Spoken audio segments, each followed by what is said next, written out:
이 사건은 2000년부터 2004년 사이에 그 인화학교라는 학교에서 교직원들이 그 청각 장애인인 그 학생들을 집단적으로 성폭행, 성추행 또는 이제 그냥 일반 폭행을 했던 사건입니다. 영화를 보시면은 되게 그 참혹하잖아요. 정말 보기 힘들더라고요. 네, 그 나이 많은 교장이 막 그게 이제 소설보다 훨씬 수위를 낮춰서 영화를 만들었다는 거고요. 저는 이제 이번에 판결문을 다 봤는데 소설보다 훨씬 더 소설보다 더 힘들고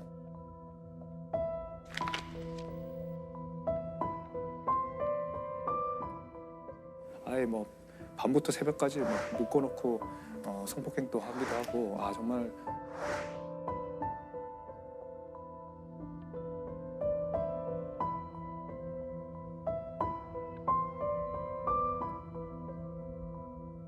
정말 참 충격적인 그런 사건입니다.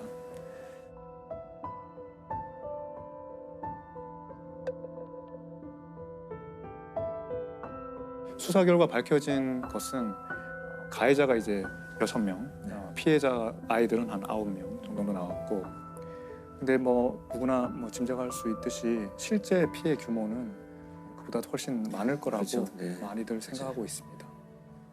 이 사건은 2005년도에 이 내부에 이제 교사가 계셨는데 그분도 청각 장애가 있으세요. 근데 그분이 학부형한테 이제 전화로 신고를 받은 거죠. 우리 딸이 행정실장한테 이런 몹쓸 짓을 당했다고 한다. 그 선생님도 이제 여러 가지 문제로 그 재단에 밑보이면 안 되는 입장이잖아요. 근데 이거는 그냥 물에 빠진 아이를 보고 구해줄 수밖에 없는 그런 상황에 자기가 마주하게 됐다는 거죠. 굉장히 여전 소방에서 몹쓸 했다고 피해 학생이 저한테 말했는데 농학생들이 겪은 고통 피해는 제가 바로 겪는 고통과 같다고 생각하고 있기 때문에 결코 그대로 침묵할 수 없었습니다. 어떤 식으로든 피해 학생들을 구제하겠다는 생각 그 일념뿐이었습니다. 당시 가해자로 지목된 6명 가운데 4명만이 실형을 선고받았고 이들마저도 항소심에서 집행유예로 풀려났습니다. 그러니까 저도 제가 판사 때 이 사건이 나왔는데요. 이제 지금 와서 돌아봐서 이제 여러 가지 이 원인이 뭘까 생각해 보면 뭐 크게 두 가지인 것 같습니다. 그 당시 법이 가해자에게 좀 유리한 측면들이 있었고요. 기본적으로 성범죄가 다 친고죄였습니다. 친고죄라는 거는 피해자가 고소를 해야만 수사를 진행할 수 있고 또 재판을 할 수 있는 판결을 할 수 있는 그런 거였거든요. 피해자가 고소를 안 하고 있거나 피해자가 처음에 고소를 해도 합의를 해가지고 고소 취소가 되면 그냥 그 순간 수사도 중단하고 재판도 중단하고 그냥 처벌을 면하는 그런 시대였죠. 지금 시대랑 안 맞는 거죠. 그리고 두 번째는 이제 고소를 하더라도 고소의 기한이 정해져 있었어요. 고소를 그냥 아무 때나 할 수 있는 게 아니라요. 그렇죠. 범인을 안 날부터 1년이거든요. 그 당시 법이 범인을 안 날부터 1년이에요. 그래요? 이 사건에서 어떤 아이가 피해자인데 얘는 지금 무섭고 부끄러워서 이 피해를 말하지도 못하는 상황이었어요. 근데 이제 막 사건이 문제가 돼서 다른 아이의 대한 수사가 진행되고 있었어요. 그럼 경찰에서 참고인으로 이제 불려가서 얘도 조사를 받잖아요. 그 조사를 받는데 아직은 자기 사건이 문제되지 않은 상황이거든요. 근데 법원에서 그때 남의 사건이 문제됐을 때 그때 경찰 만났으니까 그때 고소할 수 있었잖아. 그 시점부터 계산하는 거예요. 근데 어른도 쉽지 않죠. 이거 내 사건을 말했을 때 수사가 제대로 될 것인지 불이익은 없을 것인지 무서운데 아이가 그것도 청각 장애 아이가 그냥 친구가 조사받는데 거기 경찰서 간 적이 있다고 그때부터 1년 전에 있었던 사건을 이제 뭐 고소 못한다 이렇게 판단을 한 거죠. 그래서 또 하나는 이제 이런 고소기간 친고죄가 아닌 범죄로 검찰에 이제 그때 기소를 해보려고 그랬어요. 그러니까 장애인에 대한 중간간죄로 기소를 했습니다. 이 범죄자들을. 그러니까 고소기간이 많이 지나도 할 수 있잖아요. 근데 중간간죄가 뭐냐면 원래 강간죄는 폭행 협박으로 피해자를 이제 제압하고 간음을 하는 거거든요.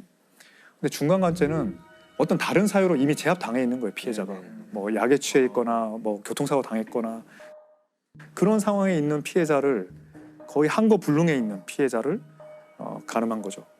이제 그런 걸로 이제 기소를 했는데, 근데 이 아이가 어떤 상황이었냐면 가해자의 방에 들어가서 거의 이제 그 육체적으로 뭐 짓눌려 있는 상태인데, 그때 수화로 나는 이게 싫다라고 표현을 했고, 그리고 옷을 벗겼는데 자기가 좀 끌어올렸다. 그러면 한 거를 한 거 아니냐? 한 거가 아예 불가능하지는 않았지 않냐?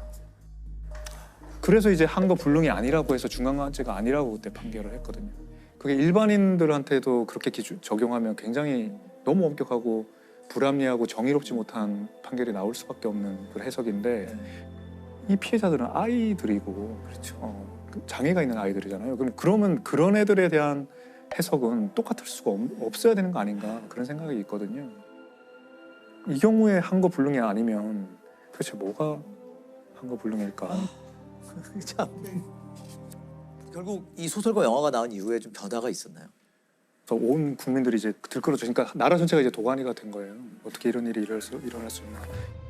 학교 법인의 사과와 재발 방지 대책, 감독기관 처벌 등을 요구하는 청원방에는 이틀 만에 4만여 명이 서명했고, 영화 도가니가 개봉 일주일 만에 100만 명에 가까운 관객을 동원하면서 대중의 공분을 사고 있습니다.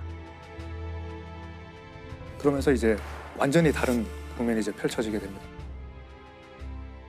일단 특별수사팀이 경찰에서 15명이 이제 구성이 됐고요. 예전에 불기소됐던 그런 부분들도 다시 수사를 해가지고. 그럼 원래 기소했던 건으로 다시 기소를 하게 되는 건 안 되지 않나요? 그 재판받은 거는 이제 건드릴 수가 없는 거고, 네네. 일단 무혐의한 게 있어요. 증거 부족하다는 걸. 그럼 이제 추가 증거를 찾아가지고 기소를 한 거죠. 예. 예를 들면 행정실장이 범죄가 제일 문제가 되는데, 밤부터 새벽까지 성폭행하고 묶어놓고 성폭행한 그런 것들이 기소가 되고 징역 12년이 나옵니다. 10년이 나오고 2심에 가서 이제 8년으로 감형이 됐는데요. 검찰 구형보다 더 세게 나오고, 그리고 인하학교도 2012년에 폐교가 됩니다. 사람으로서 누려야 될 기본적인 권리와 책임을 방기한 사람들, 그것을 관리 감독해야 될 책임이 있지만 소홀히 하고 방기한 우리가 이 자리에 모인 것입니다. 장애 학생 성폭행 사건을 다룬 영화 도가니의 실제 범인인 광주 인화학교 전 행정실장에게 징역 8년이 확정됐습니다.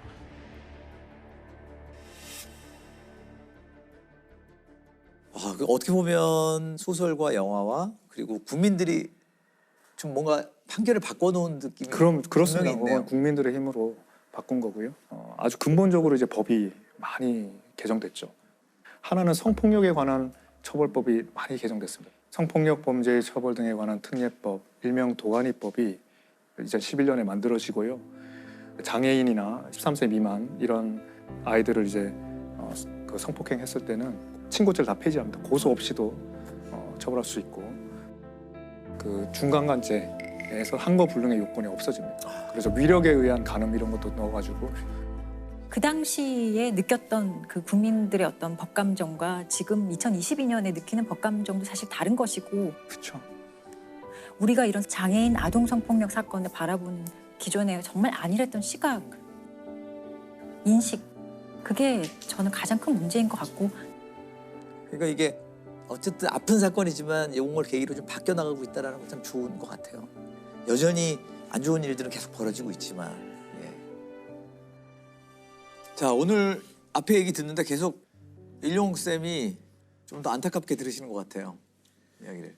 아유, 그렇죠. 우리가 이제 특히 성범죄 중에서도 또 아동과 관련된 범죄들은 계속 또 늘어나고 있는 추세입니다. 그래서 일단 2019년 기준으로 해서요, 전체 성폭력 피해자의 30.8%가 13세 미만이 피해자였습니다. 30%가 상당한 넘은 거예요. 거예요? 30%가 와. 넘는 거죠.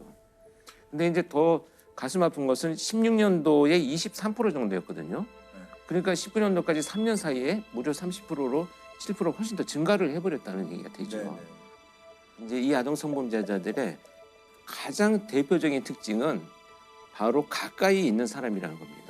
특히 이웃 사람. 이 아동 대상 성범죄는 일반 성범죄처럼 다른 지역과 지방을 돌아다니면서 범죄를 저지르는 자들이 거의 없습니다. 전부 가까운 이웃이라는 것. 그래서 그들의 특성을 좀 우리가 이해하고 저는 어떻게 예방할 것인가 말씀을 드려보도록 하겠습니다.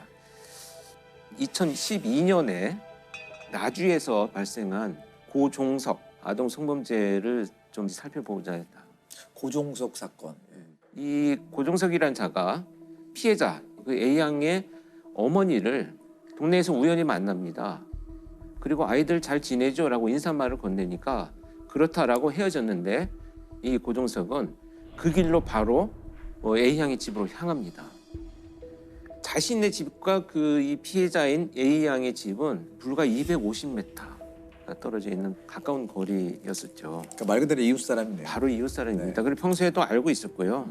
그래서 새벽 1시 반경에 네. 이 집에 몰래 침입을 해서 마루 끝에서 자고 있는 A양을 이불채 납치를 합니다. 삼촌이야 괜찮아 이런 말을 하면서 130m 떨어진 다리 밑에 가서 성폭행을 자행을 합니다. 그래서 이 범인은 이제 고종석은 범행을 저지르고 나서 아이가 자기를 알아본다는 이유로 목을 졸라서 실신한 것을 보고 사망한 것으로 생각을 하고 방치하고 도주를 합니다. 근데 이날은 굉장히 심한 태풍이 불고 있었을 때고요. 근데 제가 이거 참 너무 안타까운 얘기인데요. 그래서 이 아이는 그 비바람이 몰아치는 곳에서 11시간 동안 의식을 잃고 있었던 거죠. 그리고 나서 잠이 깨어가지고 의식이 돌아온 상황에서 네. 맨발로 자기 집 쪽으로 30-40m를 걸어가다가 다시 쓰러져서 의식을 잃습니다. 이때 그 비바람이 몰아치던 곳에서 피해를 당한 A양의 나이가 7살이었습니다. 참 말하기가 어려운 이 사건 정말 실제로 힘든 2시간 동안 또 사건입니다. 면담을 하셨기 때문에 머릿속에 너무 많이 떠오르실 것 같아요. 이 사건의 모든 면면들이. 수사가 전개가 됐는데요. 이제 아이의 진술을 들으면서 이제 가장 먼저 용의자를 선정을 해야 되기 때문에 들어보니 아이가 삼촌이라는 표현을 썼다라는 것을 통해서 나이가 그렇게 많은 사람은 아니구나. 뭐 20, 30대 연령 정도구나. 그리고 다른 특징이 무엇인가 했더니 이 아이가 영민하게도 검정 어두운 옷을 입고 있었는데 머리가 굉장히 짧았다라는 진술을 합니다. 35시간 만에 순천에 있는 한 PC방에서 잠복을 하고 있다가 검거를 하는데요. 정말 이 분노할 것이 그 검거하는 순간의 경찰관 이야기를 들어보면 PC방에서 나주 성폭행범이라는 용어를 뉴스를 검색을 하고 있었다는 거예요. 그러니까 자기가 저지른 범죄에 대해서 얼마나 드러났는지 아이는 살았는지 죽었는지 자기가 확인하고 보고 있었다 이런 것이 밝혀져서 정말 분노했었죠. 분노. 근데 이제 경찰 조사에서 뭐가 드러났느냐 하면 이 A양의 언니를 내가 대상으로 했었다는 거예요. 그래서 오래전부터 동네에서 잘해주고 과자도 사주고 이렇게 지켜봐 왔다는 거죠. 저도 참 이거 면담을 하면서도 황당했던 진술 중에 하나인데 피해자를 살해하려고 했던 의도를 자기 말로 드러냈었습니다. 이미 죽은 줄 알았어요. 목을 졸라서 사망한 것으로 생각을 했어요. 이렇게. 그래서 자신의 행위로 인해서 남들이 불편함을 겪거나 고통스러운 것을 애초에 좀 고려하지 않는 사이코패스 성향의 판단이 되죠. 그래서 당시에 이제 법원이 결국은 무기징역을 선고를 하고요. 우리나라에서 처음으로 화학적 거세를 선고를 합니다. 성인도 견디기 어려운 큰 수술을 2차례나 받고 또 성폭행 사건이 없었던 한 살대로 돌아가고 싶다는 피해자의 충격 등을 고려해 달라고 말했습니다. 법정에서는 A양의 어머니가 흐느끼는 목소리로 A양이 재판장에게 쓴 편지를 읽었습니다. A양은 엄마가 나쁜 아저씨를 혼내주러 간다고 하니 편지를 썼다며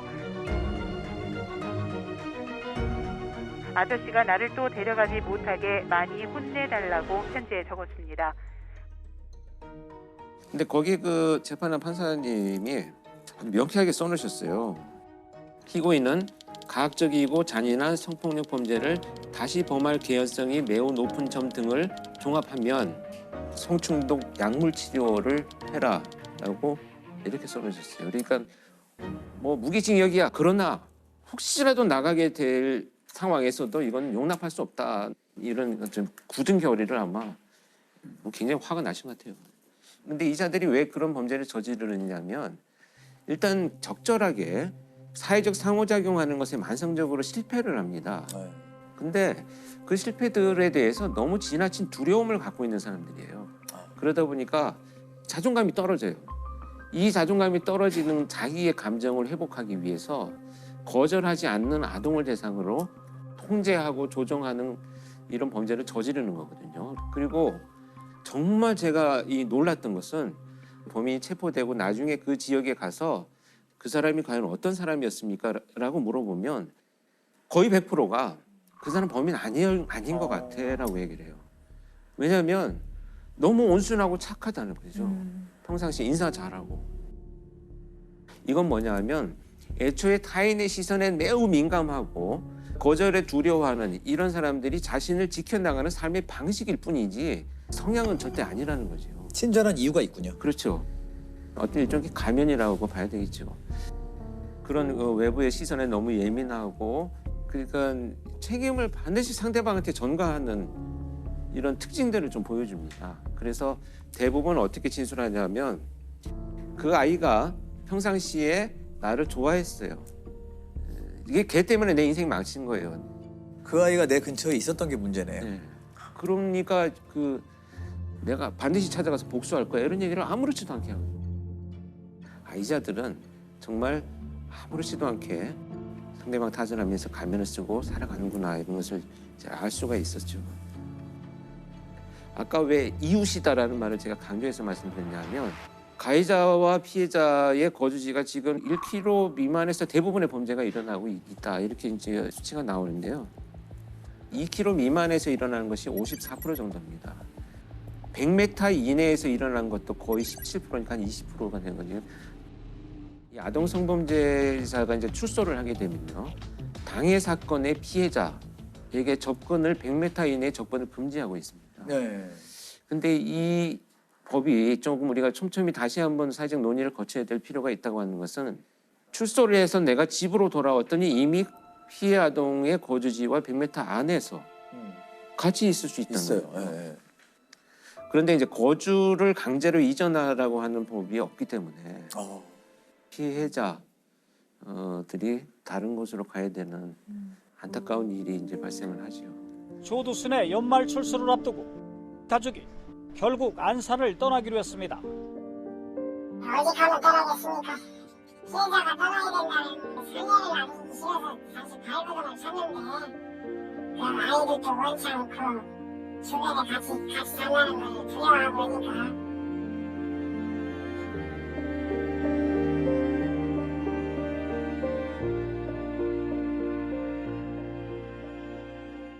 아이들이 좀 현실적으로 이해할 수 있는 교육을 시켜야 되는데 낯선 사람 따라가지 마라는 얘기는 부모님들한테 많이 들어서 알고 있는데 왜 따라가면 안 된다는지는 아이들은 몰라요.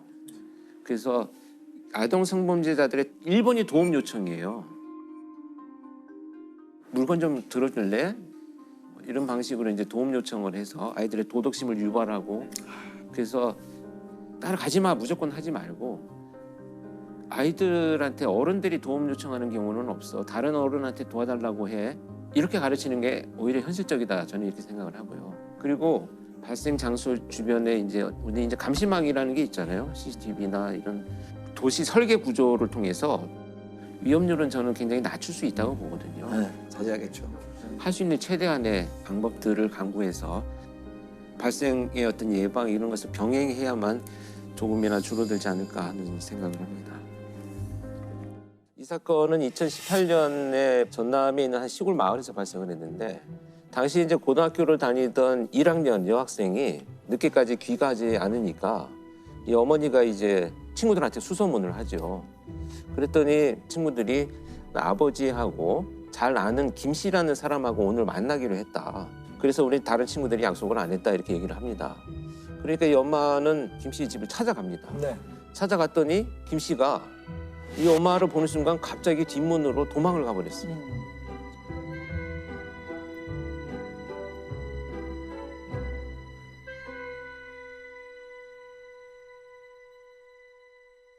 그러고 나니까 이제 의심점이 굉장히 높아지죠.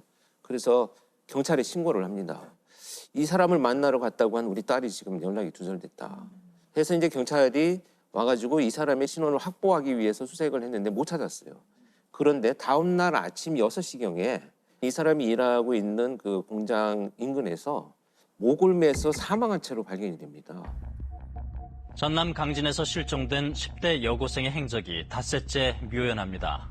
앞서 A양은 집에서 나간 뒤 연락이 끊겼습니다. A양이 사라진 다음 날 아침 아버지 친구인 51살 B씨는 집 근처 철도공사 현장에서 숨진 채 발견됐습니다. 사망 현장을 가서 봤더니 타살의 혐의는 전혀 없었고 모든 정황이 스스로 극단적인 선택을 한 상황으로 밝혀집니다. 약간 용의자로 볼 수 있는 용의자죠. 사람이 사망을 한 거네요. 그렇죠.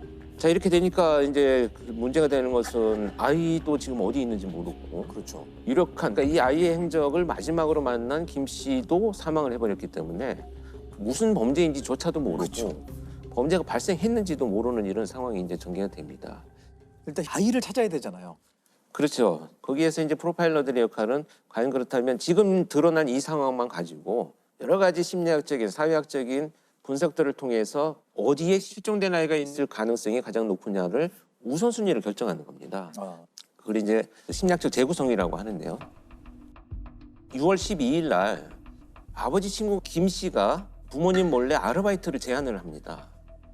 이 아이는 굉장히 성실하게 학교 공부를 열심히 하는 아이였었는데 그래도 뭐 가게에 좀 도움이 되고자 아르바이트를 수락을 하고 나간 것이 문자에서 발견이 됐어요.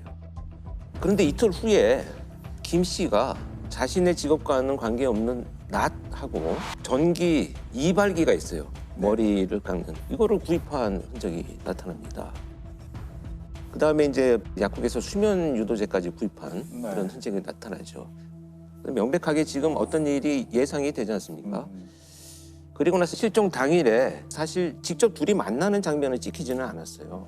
그런데 2시 15분경에 김 씨 차량이 마을에서 가까운 곳에 붙어 있는 한 야산, 이 야산으로 막 이동을 하는 흔적들을 이제 포착을 합니다. 김 씨 차량이? 예, 김 씨 차량이. 그런데 그 야산 밑에서 한 2시간 반 정도 차가 머물러 있는 그 정황을 발견을 해요. 그래서 굉장히 의심스러워지죠. 그로부터 한 2시간 정도가 지난 4시 24분에 이양의 휴대폰이 꺼져버립니다. 분명히 CCTV에 포착이 된 이런 상황인데 관건이 뭐냐 하면 이제 이 아이가 정말 그 시간에 이걸 같이 있었느냐를 확인할 수 있는 방법이 없다는 거예요. 그래서 굉장히 언제 어려운 상황이 지속이 되죠. 그런데 이 이후에 이제 김 씨 행적을 살펴보면 더 의심스러운 것이 5시 한 10분경에 집에 도착을 하는데 자신의 차를 일단 세차를 하기 시작합니다. 세차를 하기 시작을 하고 자기가 그날 입고 외출했던 옷을 마당에서 태우는 장면이 또 목격이 돼요. 그래서 뭔가 증거를 인멸하고 있구나라는 것이 이제 유력해지기 시작을 합니다. 그렇게 이제 수색을 하던 중에 결국 8일 만에 그 동선상에 있는 산 정상에서 시신은 발견이 됩니다. 그렇다면 범인으로 이제 지목된 이 범죄자는 이미 자기가 극단적인 선택을 해버렸고 피해자도 사망한 것이 확인이 됐고 도대체 이 사건의 실체를 밝히기 위해서 무엇을 할 것인가를 고민하다가 프로파일러들이 활용한 것이 바로 심리부검입니다. 심리부검. 심리부검이라는 게 뭔가요? 뭐 일기에서부터 유서 그리고 고인이 되신 분의 주변에 있는 많은 분들 또 지인분들 다 찾아가서 수백 개의 문항을 여쭤보는 거죠. 아주 사소한 것부터 중요한 것까지 다 보는데 실제 수사, 법정 이런 쪽에 계신 분들한테 특이한 또 시그널이 될 때도 있고 굉장히 중요한 데이터가 되기도 합니다. 그래서 이제 연구된 분야들 이제 심리부검을 이용해가지고 분석을 하기 위해서 이제 프로파일러들이 여러 명이 모입니다. 모여가지고 지금 말씀하신 대로 뭐 지인들, 전 직장 동료 이 다양한 주변 사람들한테 이제 정보를 쫙 수집을 하죠. 수집을 해서 봤더니 너무나 놀랍게도 이 사람이 평상시 이 마을에서 보여주던 모습과는 전혀 다른 악인의 모습이 나타나기 시작을 합니다. 굉장히 평상시에 살아오는 과정에서 성적인 것에 아주 집착을 하고 있었던 흔적들이 나타나고요. 특히 그런 흔적들을 우리가 유추할 수 있는 것 중에 하나는 그 아주 강박적인 삶의 태도를 갖고 있었다는 거예요. 상당한 강박적인 어떤 불안과 또 그 불안에서 야기되는 아주 완벽주의적인, 그러니까 하루의 시간을 정말 촘촘히 쪼개가지고 여기서 벗어나면 아주 불안을 느끼는 이런 것들을 보여주었다는 것이 이제 나타나니까 이 사람이 충동적으로 뭔가 범죄를 저지른 것은 아니고 오랫동안 치밀하게 계획을 준비해 왔을 것이다. 왜냐하면 물건들, 예를 들면 수면 유도제라든지 전기 이발기, 뭐 전혀 어울리지 않는 낫이라든지 막 이런 것을 구입한 걸 보면 이 사람이 분명히 여러 가지 이유로 이 도구들이 필요한 굉장히 성도착증적인 어떤 범죄를 준비해 왔을 것이다. 그렇다면 피해자인 이 모양은 결국 성범죄의 피해 대상이었을 것이다라는 것이 추론이 되는 결과를 얻게 되죠. 경찰은 김 씨 집에 있던 전기 이발기에서 이양의 유전자가 나왔다고 밝혔습니다. 시신 발견 당시 머리카락이 없었던 것은 김 씨가 깎았기 때문인 것으로 추정했습니다. 김 씨는 왜 자살을 택한 것일까요? 앞에 그런 성격들이 좀 영향을 끼쳤을까요? 저는 영향이 많이 있다고 봅니다. 특히 자신의 기준에서 뭔가 조금이라도 벗어나면 그것에 대해서 매우 불편한 이런 감정들을 느끼기 때문에 아마도 자신이 준비한 이 계획에 뭔가 잘못되는 순간부터는 피해자에 대한 어떤 그 뭐 죄책감, 이 사건이 발생한 것에 대한 어떤 수치심 뭐 이런 것보다는 이 상황을 해결할 수 있는 방법은 그냥 내가 떠나는 것밖에는 방법이 없을 것이다. 이런 판단을 했을 가능성이 높다라는 것이 타당하지 않나 이렇게 보여집니다. 그러니까 뭐 그렇게 혐의를 받다가 자살하고 이런 것을 최종적 형태의 가해라고 표현하거든요. 정말 맞는 말일 수도 있어요. 어느 한편에서 죽음으로 내 죄를 갚았다는 게 아니라 다른 측면으로 보면은 영원히 진실을 밝힐 수 없이 남겨진 피해자에게 오롯이 모든 거를 다 네가 갚네 이렇게 되어 있는 거거든요. 영원히 은폐해버린 걸 수도 그렇죠. 있다는 뜻이죠. 그렇죠. 연쇄살인범 정남규가 옥중에서 자살을 했었습니다. 이때 피해자의 한 어머니가 기사 인터뷰에서 그렇게 얘기를 했어요. 정말 파렴치한 인간이다.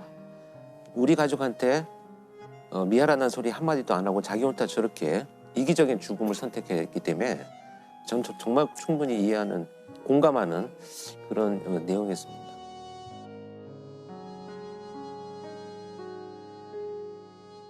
(2000년 10월 25일부터) 그해 12월 19일까지 발생한 사건인데 사망한 사람이 3명이고요.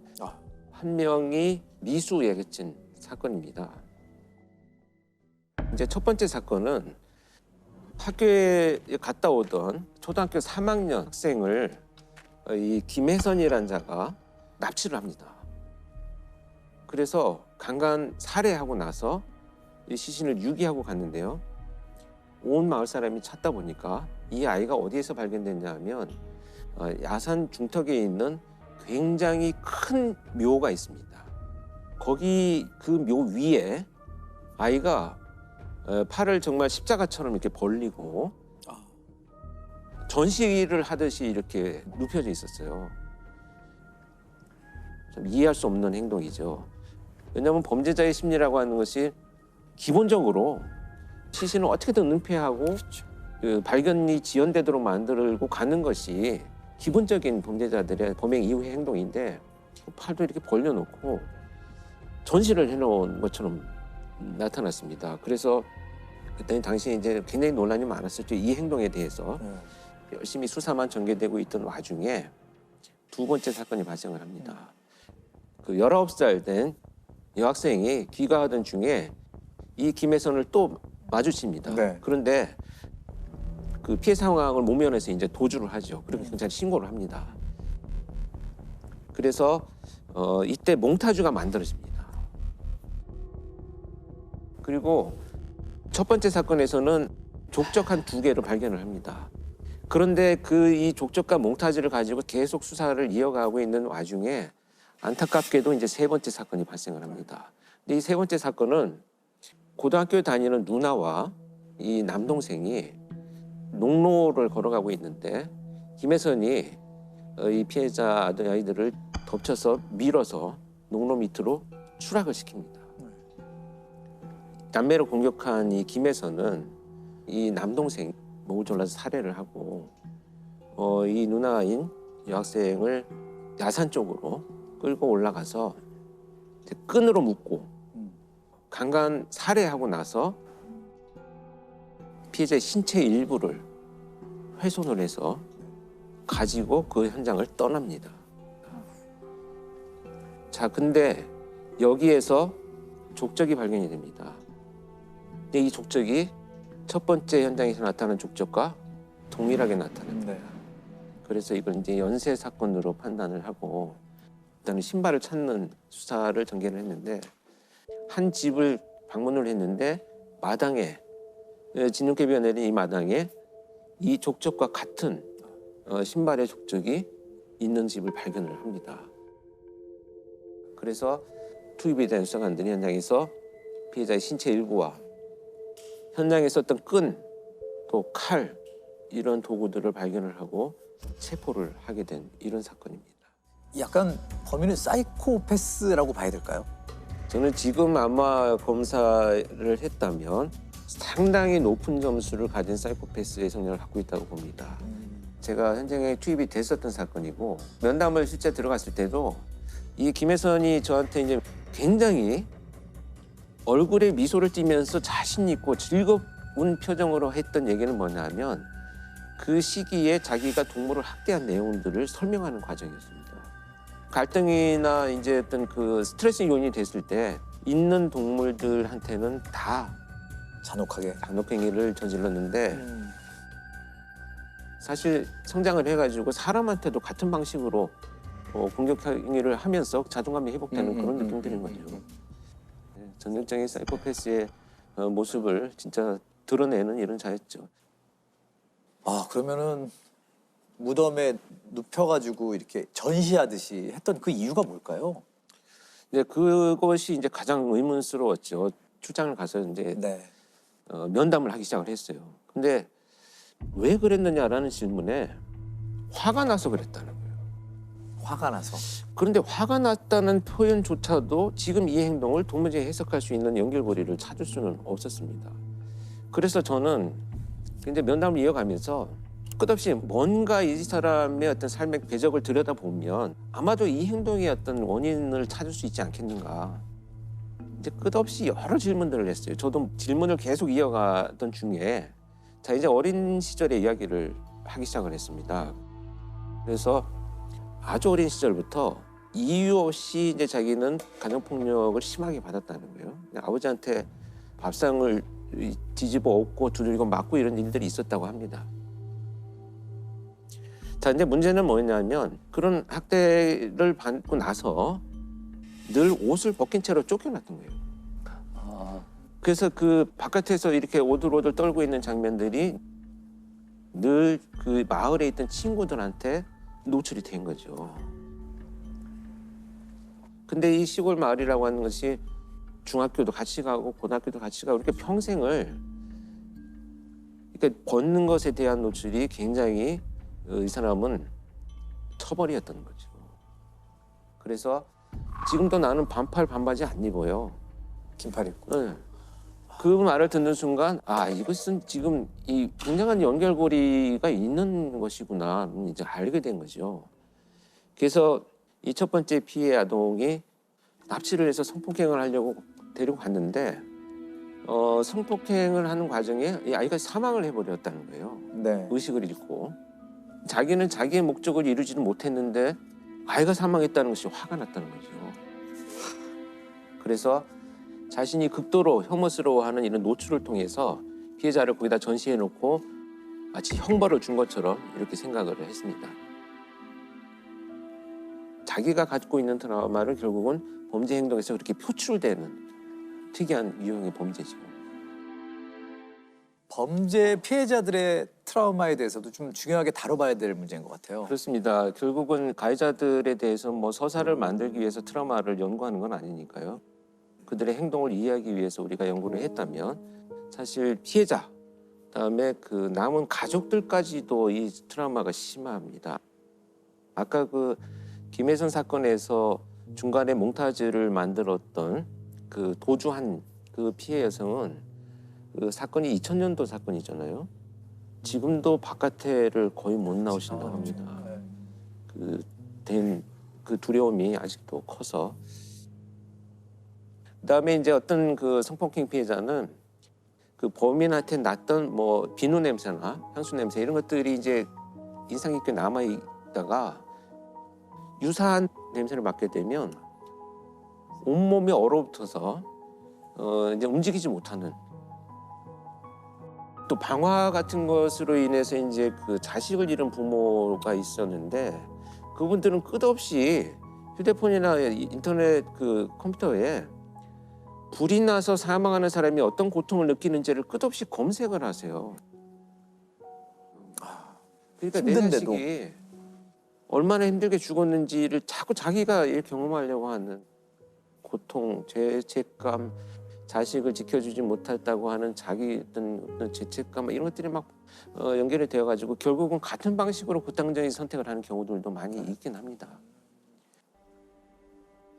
해마다 발생하는 수만 건의 범죄 뒤에는 상처를 입고 힘들어하는 피해자들이 존재합니다.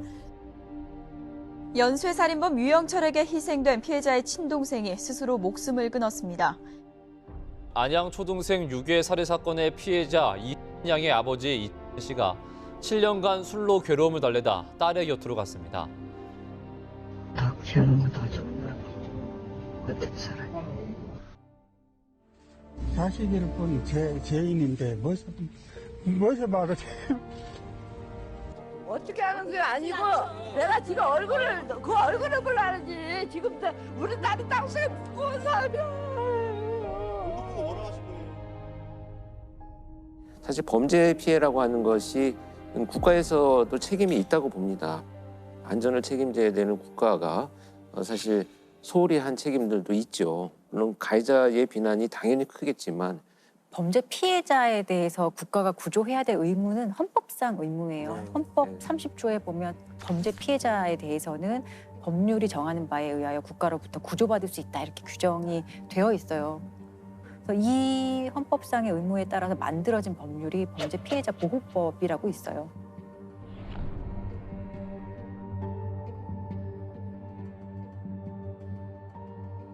지원책이 있지만 사실 제가 볼 땐 매우 부족하다고 생각이 들고요. 근데 실제로 이게 참 범죄 피해자들이 막 적극적으로 알아보고 신청하고 이래야 되는 사전 절차가 좀 있어요. 그래서 놓치고 지나가는 경우도 있고요. 그리고 어떤 범죄 피해자 구조금이 나온다 그래도 죄책감을 가지고 그 구조금을 제대로 사용 못하는 분들도 계시고.